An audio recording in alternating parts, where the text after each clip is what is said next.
بسم الله الرحمن الرحيم والصلاة والسلام على رسوله الكريم. رب اشرح لي صدري ويسر لي أمري واحلل عقدة من لساني يفقه قولي. ربنا زدنا علما. اللهم إنا نسألك الإخلاص والقبول وأن تنفعنا اللهم بما نقول. اللهم أمين. وبعد. Welcome back to my channel and welcome to Tajweed 101 course, simple step-by-step Tajweed course that enables you inshallah to learn and understand how to read the Quran properly inshallah. My name is Maghfira and you are watching Maghfira 101, the place to learn and know and understand how to read the Quran properly and understand its meaning. And today inshallah we're going to continue the series of the Tajweed 101 course. Okay, the last lesson that we did was the front tip of the tongue. Now we are going to move to the tip of the tongue itself. And the tip of the tongue really produces lots of letters, but according to the letter itself, it differs from letter to letter. So let's see. Letter Noon, the first of these letters, and then Ra, Dal, Ta, Ta, Sin, and Zay, Sod, Dha, Dhal, and Tha. These the letters that are produced together. Okay? Each group are categorized with each other as we are going to see inshallah in next few lessons inshallah. So the first part is letter Noon.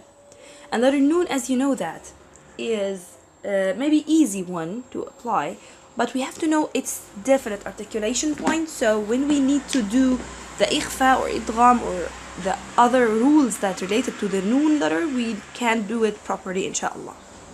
And Noon is articulated from the tip of the tongue and what lies opposite to it of the gum. You know that this is exactly so close to the Lam letter, okay? And as we're going to see now in the next few lines, what lies opposite to it of the gums of the two upper top front incisors slightly beneath the articulation point of Lam. You remember Lam articulation point? We said that the same, but the tongue is touching here. Noon is touching here, slightly under it, slightly beneath it, okay? So it is not, and some may put the tongue here, and no, the tongue completely should touch the top part of the gums, okay? So, and we have two parts for letter Noon. Sharing the ghunna or nasalization during pronunciation is from the characteristics of Noon, which is we have two parts. The green one is the tongue part, so the sound should go from the throat going to the tongue, touches this part, and the sound when it cannot pass because the tongue is completely closing the mouth, the sound should go to the nose, okay?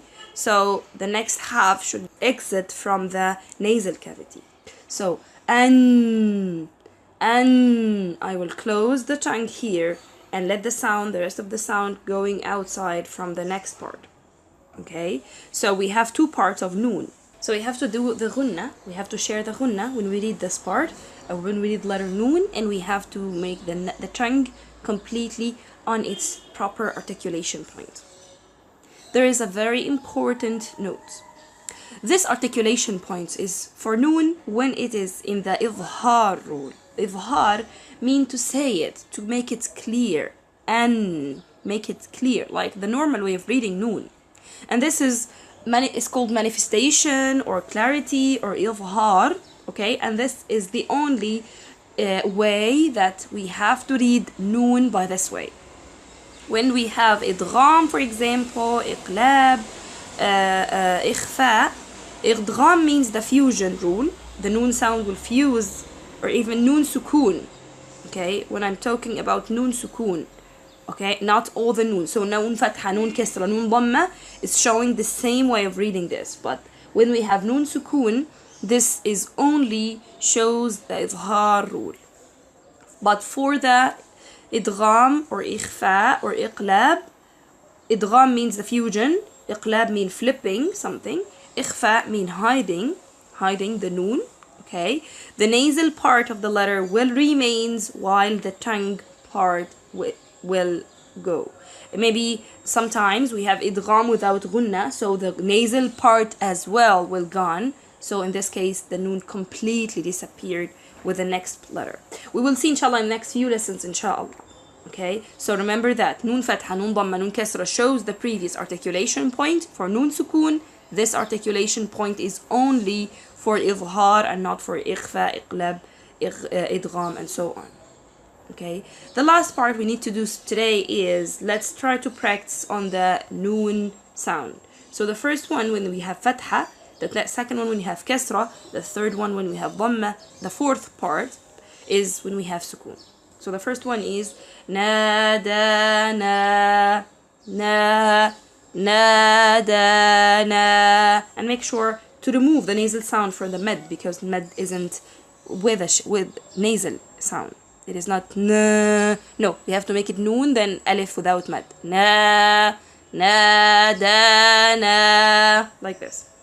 Next part is ni. When we have to make kasra, drop the lower jaw down, then make the sound of e sound. So it is ni, ni'ma, ni'ma, like this. The third part is dhamma, and we have to do dhamma properly. Stretch the mouth forward like this. If we assume that this is the nose, which the mouth should be stretched forward, and make the circle with your lips, and then nu, make the oo sound. Nuh, nuh, nuh.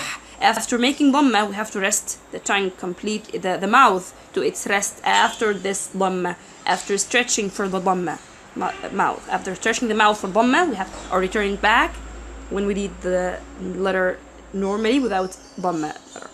And the next is an'amta, an'amta,